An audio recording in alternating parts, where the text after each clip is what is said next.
Hello and welcome back to our channel. So today in this video we are going to discuss about how to hide shows from Netflix recommendations. So without wasting much of our time, let's get straight into the video.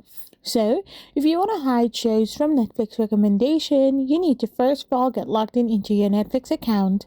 After this, you need to remove them from your viewing activity page in the web browser. You need to access your account through a web browser, select your profile, and once you select your profile, you need to simply go to the settings. After going to the settings, you can simply go and tap open your viewing activity. There, you can simply find the option called hide. This is in a circle with a line next to the title or episode. Now, this will prevent the show from influencing future recommendations and hides it from continue watching row.